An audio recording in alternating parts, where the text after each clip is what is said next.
Bueno, les voy a mostrar cómo configurar una conexión con el servidor desde monitor. Eso es, entrando al monitor, como ya sabemos, archivo configuración, se van a encontrar con la ventana de configuración de la aplicación local. La que está ahí. Vale aclarar que todos estos datos se guardan en un solo archivo .ini, btkmonitor.ini, que está en la misma carpeta que el CXP27 BTK Office. La parte de conexión con el servidor está en la pestaña avanzada y hay que tener cuidado con lo que se escribe acá porque cualquier letra además, un puntito, un número, va a hacer que no encuentre con quién conectarse y va a saltar un error. Estos datos se los tiene que dar la persona que sabe dónde está el servidor con el que se tiene que comunicar. Correcto. En el servidor se pone o bien la IP del servidor o el nombre de dominio del servidor, que puede ser este. Por ejemplo, acá puse curso1.dns porque estoy usando un no-IP. El puerto predeterminado para en el que el servidor escucha es 2776, las peticiones del monitor. Esto puede cambiar, hay que consultarlo con el administrador para ver qué número correcto poner acá. La clave de seguridad también se la tiene que dar el servidor, el administrador, ¿no? Porque se utiliza para el proceso de login y en otros comandos más que hay para encriptar algunos datos. Si la clave de seguridad no es exactamente la misma que la que tiene el servidor, ni siquiera van a pasar con el usuario y contraseña, no van a poder ingresar a cuentas. Eso tienen que poner se pone una por cada cliente que existe en general, a menos que se deje la predeterminada. Pero se recomienda que cada cliente tenga su propia clave de seguridad. Esa clave tienen que ponerlas en todas las configuraciones en esta casilla. Espera de conexiones, bueno, ¿cuánto tiempo le doy al servidor para decir no me está conectando? En general son unos segundos, a menos que la conexión sea muy lenta, se le puede dar un poco más de tiempo, pero si no respondió en 4 segundos probablemente no está en línea el servidor. El intervalo de consultas en monitores, ¿cada cuánto tiempo se le pide información para cambiar para mostrar que los coches están diferentes, que han cambiado la posición o los datos de venta? Normalmente se deja en 30 segundos, no se debe bajar de 10 segundos en una explicación normal, no tiene utilidad en la vida real, los ómnibus no van tan rápido como para cambiar tan rápido de posición. Y aparte igual no van a conseguir mejores resultados con eso. La espera de consulta es cuánto tiempo le doy al servidor para que me responda los datos. Esto es más importante cuando estoy haciendo consultas a la base de datos, pidiendo listados básicamente. Hay que darle suficiente tiempo para que me responda antes que yo diga que no, la conexión se cayó. 30 segundos es lo habitual, pero puedes subirse. La seguridad de la conexión, ninguna, significa que salvo básicas opciones del login o de eso, no se van a encriptar los datos de la conexión. Esto tiene que estar coordinado con el servidor con el que se va a conectar. Tienen que tener las mismas opciones, básicamente. Ninguna, si el servidor no está utilizando OpenSSL para encriptar los datos. StarTLS es una opción intermedia en la que, bueno, el servidor puede admitir las dos opciones, conectarse sin encriptar los datos y pasar a encriptar los datos luego luego de la primera conexión. O sea, arranca desencriptado y se ponen de acuerdo entre el monitor y el servidor para encriptar después de eso. Esto puede permitir que haya monitores con conexión encriptada y sin conexión encriptada. Y TLS ya es Transport Level Security, es el estándar de encriptación, que en este caso ya directamente desde un principio las dos conexiones tienen que estar encriptadas, si no funciona. Esto sí no conecta bajo ningún error, bajo ningún concepto. Si el servidor está configurado con TLS y el monitor también tiene que estarlo, desde que arrancan las conexiones ya se encriptan los datos entre ambos. Si estamos manejando información pública, eso no es tan importante, pero cuando ya quieran elevar el nivel de seguridad es preferible que la opción más segura es TLS directamente y que todos los monitores tengan TLS. Si hay opciones de que alguno solamente va a ver la posición de los ómnibus en tiempo real y no va a sacar listados y otros sí, se puede utilizar esta TLS en uno y en otro ninguna. Esas son las opciones. Vamos a dejar en ninguna en este momento por la versión del protocolo Internet típicamente ha sido Internet el 4, la 6 es un caso muy especial y depende de las conexiones de ese servidor. Generalmente no se limita la velocidad de transmisión para que funcione a lo máximo que pueda trabajar la conexión entre el monitor y el servidor. En algunos casos ha habido problemas con algunos firewalls y esta es la opción que te permite bajarle un poco la velocidad en kilobytes por segundo de la conexión para evitar que el firewall desconecte la conexión de monitor porque crea que está excediéndote del límite de velocidad que debería utilizar una conexión. Está para eso. Las opciones de servidor proxy es cuando uno no tiene una conexión directa con el servidor y tiene que pasar por un proxy, hay que pedir los datos de ese proxy. Si no, generalmente no se usa. La conexión inicial te permite un usuario y contraseña del server, el monitor, para que no te la pida cuando te conectas. Entonces tienes que decirle, bueno, cuando arranco el monitor acá, puedo usar este usuario y esta es mi contraseña. Eso queda grabado en el INI, queda encriptado, pero queda grabado en el INI. Bien, estas son las opciones de configuración del servidor, de la conexión entre monitor y servidor. Está todo en esta ventana, ¿no? Esto se repite también en otras aplicaciones que se manejan de la misma manera. Muy bien. Vamos a ver el resto de las opciones de la aplicación, ¿no? Como les mencionaba, acá está la conexión inicial, pero para que eso lo utilice hay que marcar conectar automáticamente al inicio. En la pestaña general tenés esa opción, conectar automáticamente al inicio. Entonces ahí sí usa ese usuario y esa contraseña al hacer doble clic en el monitor y ya no te pide usuario y contraseña.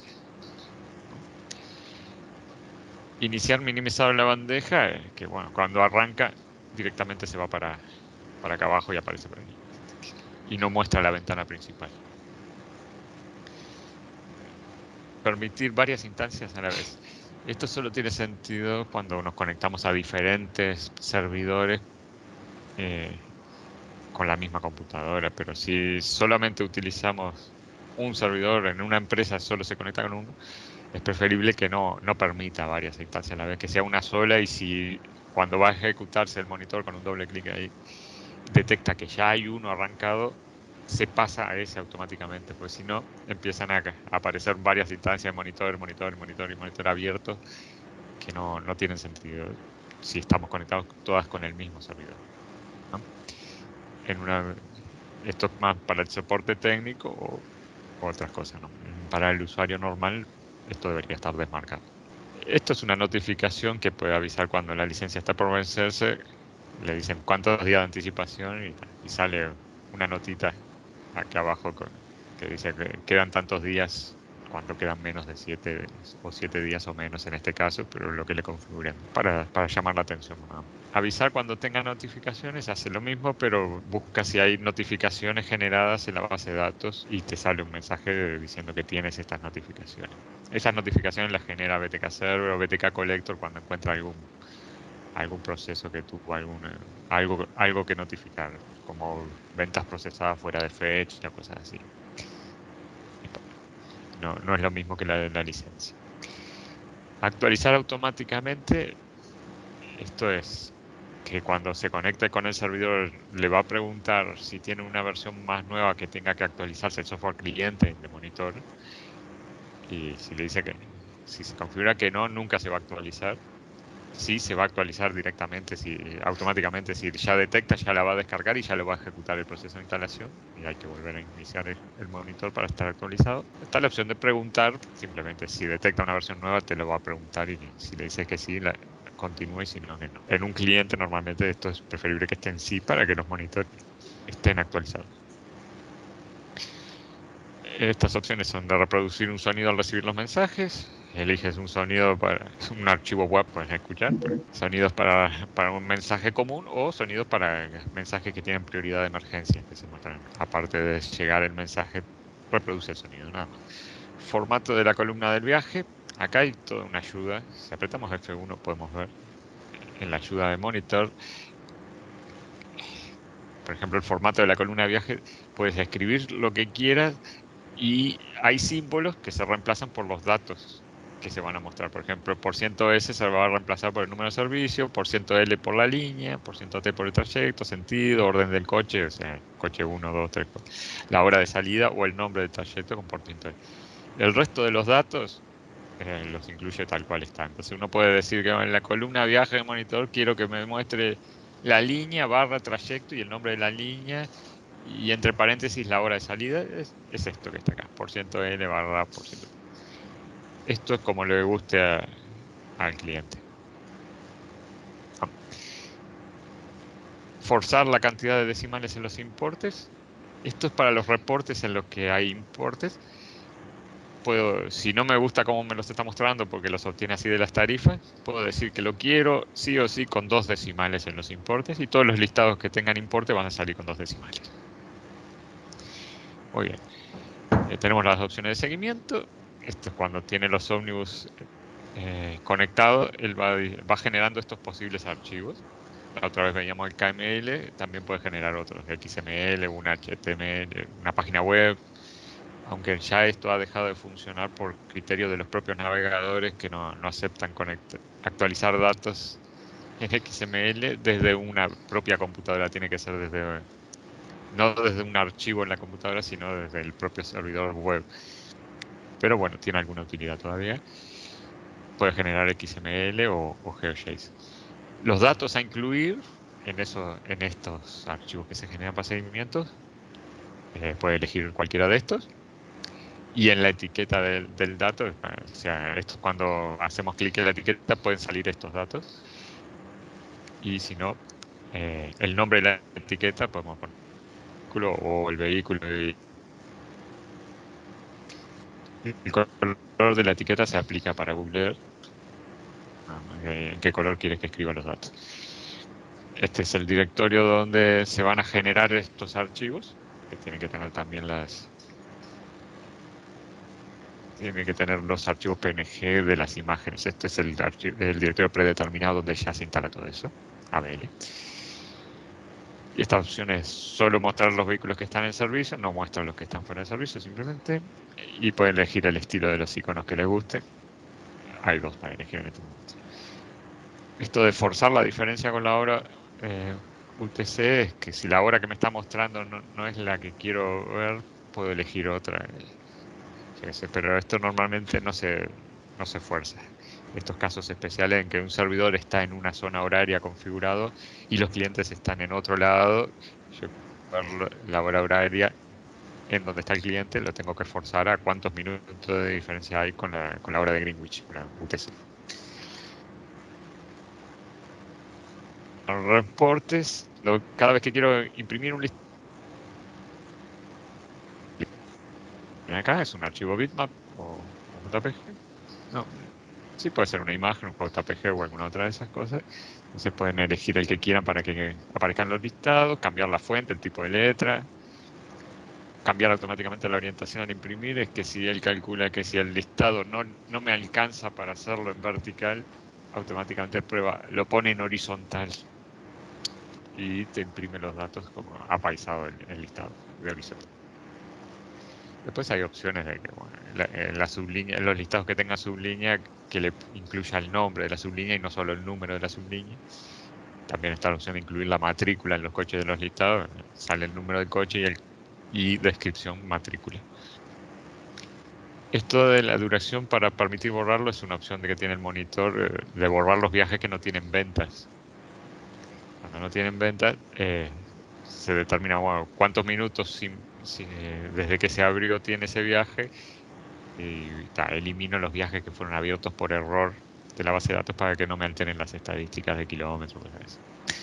Si no, exportaciones, porque hay un listado en el que permite, en vez de listar, lo que hace es generar archivos de ventas. Y acá le decimos dónde quiere que lo ponga. Y si hay archivos, ya hay un archivo ahí, tengo la opción de borrar lo que tenga y ponerlo nuevo o seguir agregándole datos a lo que ya estaba ahí. Bueno, y esto es para filtrar en los listados en los que se sacan los kilómetros por seguimiento directamente, no consultando por dónde anduvo el GPS de los ómnibus. Entonces descarto las distancias que son menores a 4 metros porque probablemente no el GPS en realidad estaría como moviéndose, pero el coche estaría quieto. Generalmente pasa cuando está bajo techo el coche, que el GPS camina un poco. Entonces, bueno, las medidas que son menores de eso, calculo que son 0 metros. Y también descartar lo que se pasa, por ejemplo, acá 11 kilómetros, porque debe haber habido un salto y no es normal que entre un punto y otro haya tantos kilómetros de diferencia. Esto es para acotar los resultados y que sean más útiles de los listados de seguimiento, de kilómetros por seguimiento. Esta opción de archivos en general no se usa, fue algo que se utilizó para enviar automáticamente archivos de descargas de ventas al servidor. Si lo que hace es monitorear una carpeta, generalmente era la del Comunica Plus, y luego si había este archivo, lo enviaba directamente a través de monitor al servidor para que procese las ventas y luego lo movía al directorio de respaldo. Generalmente esto no tiene utilidad. Hasta acá son las opciones de configuración del monitor. Lo último que quiero mostrarles es múltiples perfiles de conexión. Simplemente todo lo que vieron se puede reflejar para conectarse a distintos servidores. O sea, todas estas opciones de configuración están acá en un perfil, lo que llamamos. Se le pone un nombre al perfil, pero yo quiero conectarme con otro servidor más, pero no quiero estar cambiando las opciones de configuración, simplemente le pongo un nombre distinto a mi perfil. Mi perfil, por ejemplo, y entonces te crea acá un nuevo perfil. Vamos a archivo configuración y tenemos todos los datos para rellenar de nuevo. Y acá ponemos los datos de otro servidor con el que te quieras conectar. Nada más. Como que quiero volver al perfil anterior, perfiles, y elijo en el que estaba. Curso 1, aceptar. Y ahí me pone que el perfil es curso 1. Y si vamos a configuración, en avanzada, están los datos que acabamos de configurar. Algunos datos son comunes a todos los perfiles, porque no tienen sentido, seguimiento. Pero los datos en esta sección sí son para cada perfil. Bueno, hasta acá es la parte de configuración del monitor. Muchas gracias.